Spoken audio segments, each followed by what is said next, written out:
Don't just live for tomorrow, or just live in yesterday. Just be glad for all you have that's in today. Hey everyone, Connie here, and welcome to my blind reaction to RWBY Volume 8, Chapter 13, the penultimate episode of the volume. And that worries me, but excites me too. Because we had a really good episode last week, and it was good in a way to where it kind of makes me worried about how these last two episodes are going to go. Penny is a real girl now. She always was, mind you. She always was. But she's human now. And she's completely safe. Like, I think I was questioning, I don't know if I questioned it in the video or not. No, I didn't question it in the video, I think. But after she was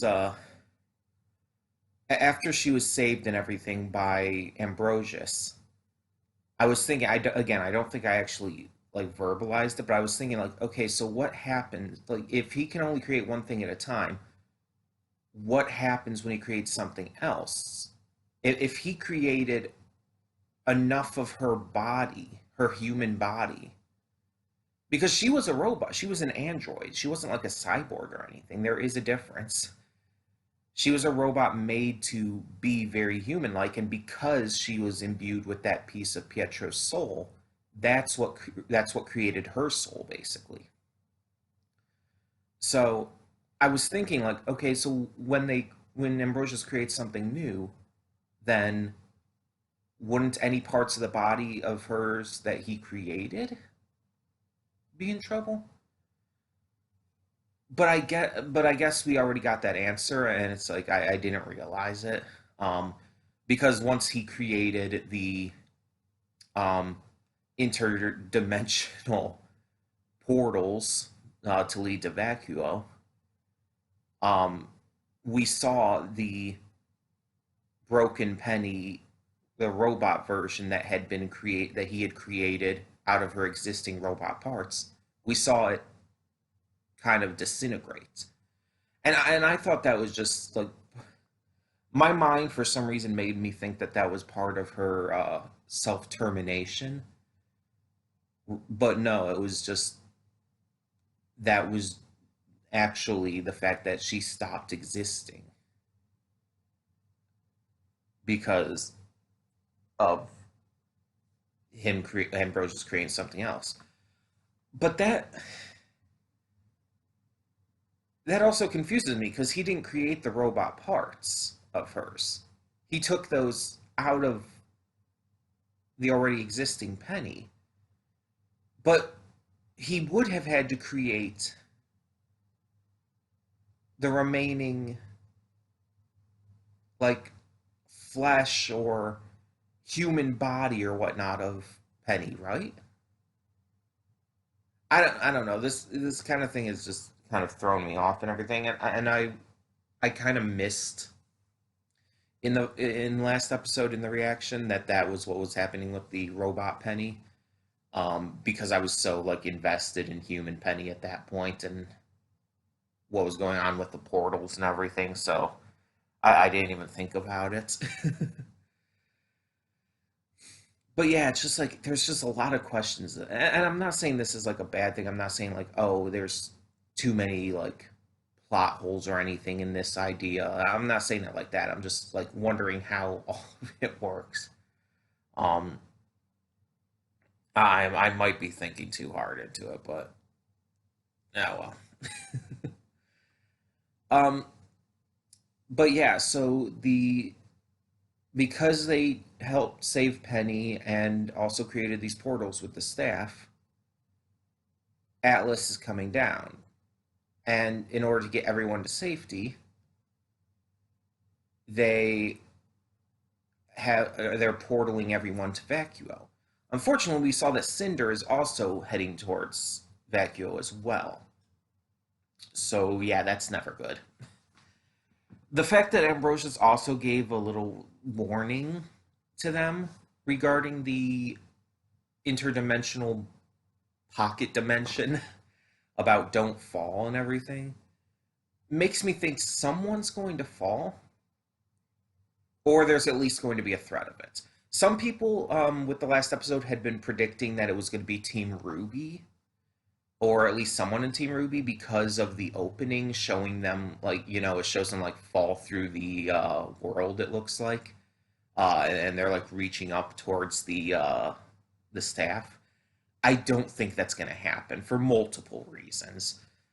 I think people like to overanalyze the openings. The openings give like a lot of more metaphorical views on what's going to happen in this volume. It's not so much as literal most of the time. There are exceptions, like scene in volume 7 when they're fighting the Grim on top of the train. It's like, yeah, that was obviously literal. But then you see also in that volume's opening, you see Crow drinking, and then the Grim arms come to take him and everything, and it's like a lot of people thought that was indicative of him dying, like he was going to die. But no, it was instead indicative of him, his drinking problem basically overtaking him to a dangerous degree. And yeah, kind of really hurting things in the end. Um, but yeah, it's a lot of the opening stuff is more metaphorical. It's more trying to like, it's telling us what's going to happen without showing the exact thing. So yeah, you could say like, okay, that's not exactly showing us like them falling in this void or whatever in the pocket dimension, but it's like I don't think they would show I don't think they would make it that explicit. I think them falling like that is more of the metaphor regarding just how this volume has gone with how everything has for most of the volume, things have been seemingly getting worse and worse, and they've been falling more and more into despair. Like before all of this happened with the plan to stop Ironwood and everything, they were practically breaking down because they had no options, they had no plans, especially after Ironwood's ultimatum. So I think it's more indicative of that. I think people are just looking way too like blatantly into it. um, so yeah, I'm thinking that Cinder and her group at the moment, which is Watts and Neo, are probably going to be the final enemies. Watts is probably the one who took out the CCTV when Jean was trying to get his message out. So they're probably going to be the final enemies to face in this. Unfortunate as it is, as much as I really wish they would go this route, I don't think Cinder's going to die. Like everything has been like giving her major death flags this season, and yet they're not. I don't think they're going to follow through on it for some reason. Um, of course, they didn't follow through on it the first time. They retconned her death after Volume 5. So, wouldn't be that much of a surprise. I'm not going to get over that, by the way. But yeah, so we move on. Watts probably won't die. I really doubt Neo's going to die. Um, but I am interested to see where this goes, anyways. We've got to get everyone through the portals into Vacuo. We've got to get eventually Ironwood and Jacques out of there as well, which is like, yeah, all right, I guess. Um, and yeah, it's gonna go pretty crazy from here on out. We're definitely not gonna end off this volume without having one more big climax. So I'm just wondering what it's gonna be. I still think that Salem's return is probably going to be like a post-credit scene or something like that. We know she's going to return, so it's not like this big surprising thing, but still, it's like either that or they're going to wait till next volume and just not show her actually coming back. Because again, we know she's going to come back. It's not a surprise to anyone. It would be a bigger surprise if she didn't. If she actually stayed dead. That would actually be shocking and really throw things off. Like, I would really be interested to see how they would handle something like that. Um, but yeah, we're just gonna get this started, hope for the best, and see if this volume ends as good as it has been the entire time, and just continues to push my belief that each volume is better than the last. So, when the screen fades to black, pause this redirect and go to the description below. Follow the link to the reaction, and after you watch it, come back here to the redirect and resume play. Because after it fades to black and then it fades back in, everything from that point forward will be my afterthoughts and will contain spoilers to the episode. So, that being said, thank you so much for tuning in, and I will see you at the reaction. And we are back, and we'll begin with spoilers in 3, 2, 1, now. So, let's address the big thing first. I don't think Yang is gone. I just feel like if one of the members of Team RWBY died, which I've always said is possible, it wouldn't happen like this. I feel like it would be a bigger deal, and it would happen during more of a, like, there would be more to it, you know? Like, it wouldn't just be kind of an out of nowhere attack. Well, not out of nowhere for us, the viewers. We knew it was going to happen, but it wouldn't be this like out of nowhere attack by a minor villain. Okay, I guess I couldn't really say a minor villain, but you know what I mean. By a secondary villain like Cinder. It would be a bigger deal. I feel like even the reactions, like, yeah, Blake was distraught over it, but I feel like even the reactions to the death would be bigger if she were actually dead. I know there was a lot going on and they didn't really have time to just stand around and everything, but I don't know, it didn't feel like a death scene to me. And here's the thing, Ambrosius never said they would die if they fell. That he never said that. He just said don't fall. And even noted it was just a dire warning. We don't know what happens when you fall. We don't know what that means. So we have no evidence to suggest that Yang is dead. So honestly, I don't believe it. She might end up being separated from the team for a bit, leading into next volume and everything. But I do not for a second believe she's dead. It just, again, the scene didn't read that way, and everything we know about what's going on with this void and everything, nothing tells us that she's dead. Nothing has confirmed anything about that. So it's like, yeah. I really, really don't think he's dead. Or she's dead. I don't know why I made that mistake. Jacques, on the other hand, I believe is. Ironwood was... He managed to escape when his cell seemed to malfunction. It was probably Watts, though. Watts just continuing to stir shit up, because they did hear about the entire plan and everything, probably knew Ironwood would be in the cell. So we saw Ironwood grab the massive gun and everything and just completely obliterate Jacques' cell.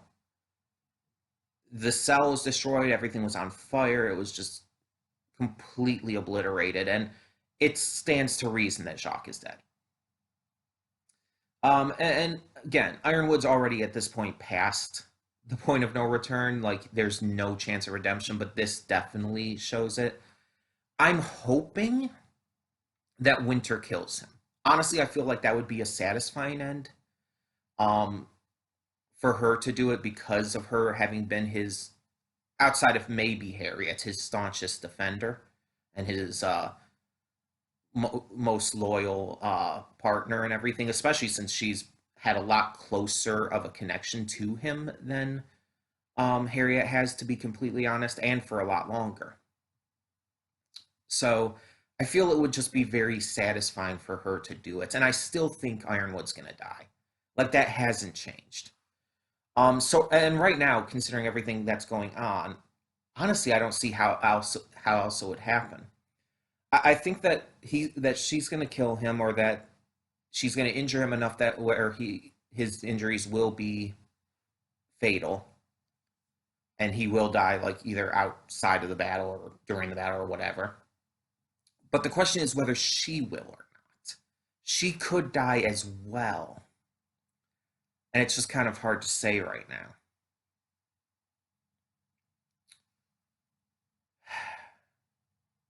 And then everyone who's already gone through the portals and arrived in Vacuo, they're now being attacked by Grimm and during a sandstorm, and no one can go back because it's one way. Because basically that is what they asked for. And Ambrosius granted that, so yeah.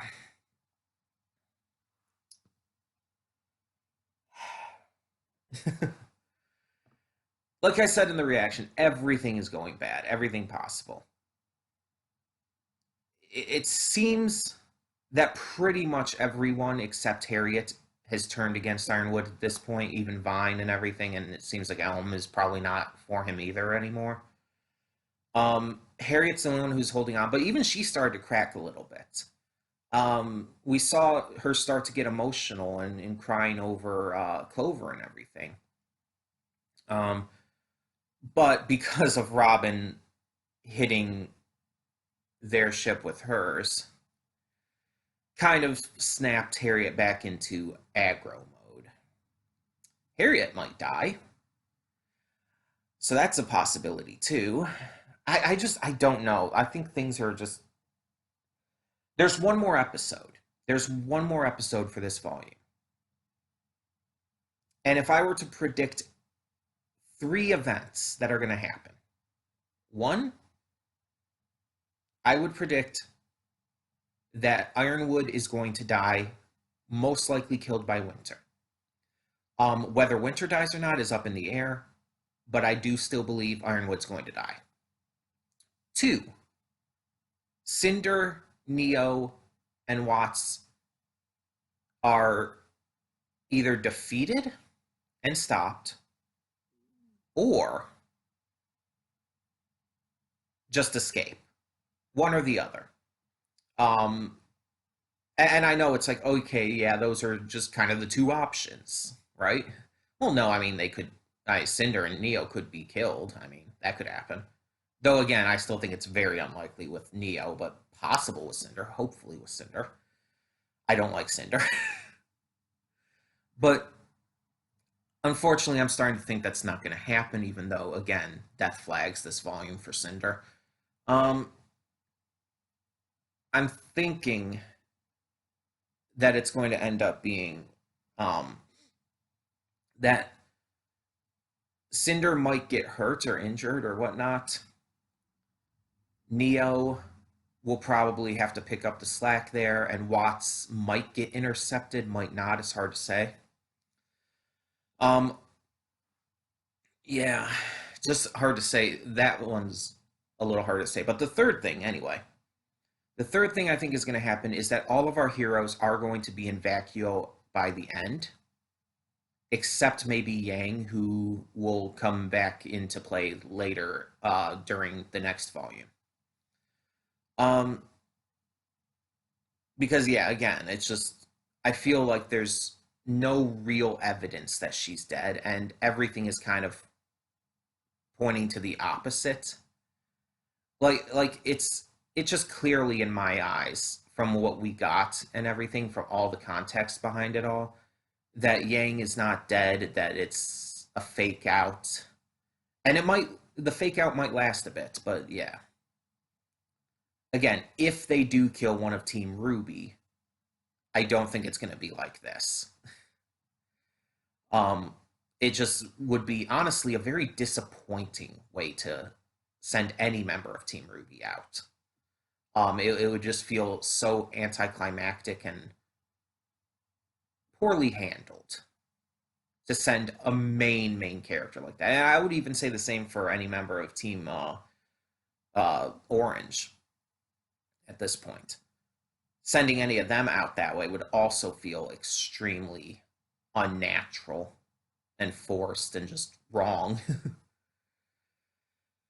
But we'll see how it goes. If this is the end of Yang, if she is truly dead here, I'm gonna be disappointed. Not so much angry or sad, because the problem is with that death, I can't feel angry or sad because it wasn't big enough. It didn't feel like a death. So if they make that her death, that's just going to be disappointing from a writing perspective. Like, that will be just a poorly written death for a major character, much less one of the main characters. So I would be just that would be a big negative for this volume and the series as a whole if that was the case.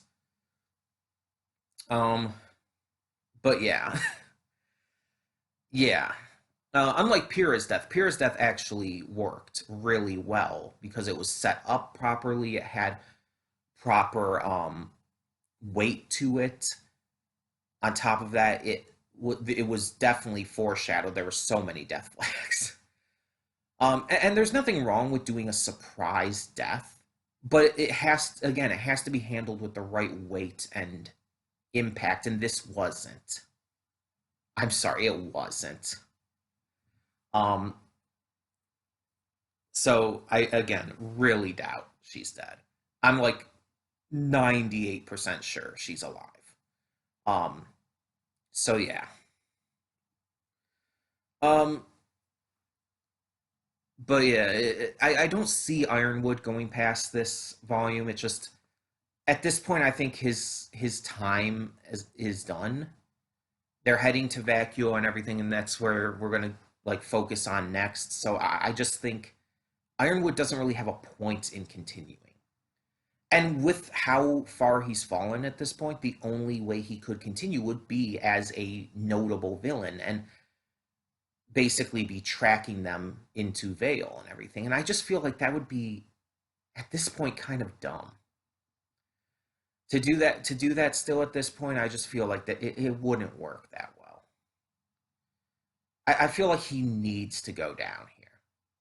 Like, even just seeing him kill Jacques, it's like I don't feel bad for Jacques at all. Like, I don't mind him dying at all because it's Jacques.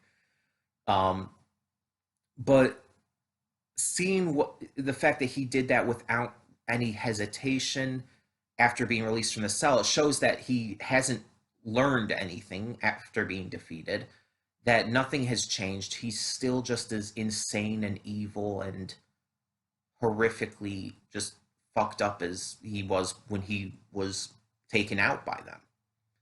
Nothing has changed.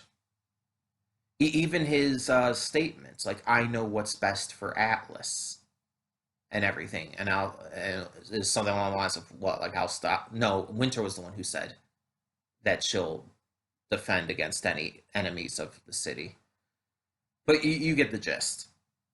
Like, even that line he said was super fucked up. And it's just like, at this point, again, he's so far beyond redemption. And having him continue after this would just kind of make no sense. So it just, I feel he has to die. And there have been death flags for him for sure, and it makes sense narratively. I do not see a single way they can realistically make him survive. Now, whether it's Winter who kills him, or even if he does go into the in between pocket dimension and falls into the void, although again, there's no guarantee that would kill him, but we need to see him die, and I feel like it would be better for it to be Winter just because of how narratively perfect that would be for his death. I feel like we need to get to that point. So that's my prediction and hope for next episode, basically. Yeah, this was still an intense episode nonetheless, no matter whether I think Yang is alive or not. And by the way, I know I've talked about this a lot, but I'm talking about it again. Deal with it.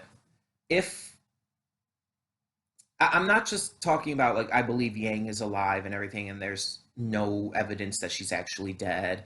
I'm not just saying all of that because I like Yang. I'm not saying it because she's one of my favorite characters in the series and pretty much always has been. My second favorite of Team RWBY, and, well, my original favorites before Weiss overtook her. I'm not just saying that because I like Yang so much. I genuinely do not believe she's dead. I genuinely do not believe that there's any evidence that she actually is dead. And all the context and evidence we do have regarding this pocket dimension never said anything about it being death. Again, all Ambrosia said was, don't fall, and that it was a dire warning. That's it. That does not mean death. It probably just means you normally can't, like, escape from that, but they'll probably figure out a way. It's like kind of like a falling through the void forever situation. That's how I view it more. That would make more sense with pretty much all of the context and everything going on. But we'll see. We'll see. Next episode is the last of Volume 8, like I said. So I don't know if I've already actually said what's replacing it. So I'll just say now, I might have already said it, but RWBY Volume 8 will be replaced with Season 2 of Infinity Train. So after the finale of Volume 8, we'll be getting straight into Infinity Train. And yeah, so that's what's going on. But either way, like I said, we'll see what happens next episode, see how it all goes down. Hell, that could be a great post-credit scene, maybe. Maybe Yang doesn't appear or have anything with the next episode, and then post-credit scene, we see that she's still alive somehow. That would be a great post-credit scene, honestly. I kind of hope that's what happens now. But anyways, neighbor. So, thank you all so much for tuning in. Tell me your thoughts down below. And for now, I'm Connie, and I'm signing off. See y'all next time.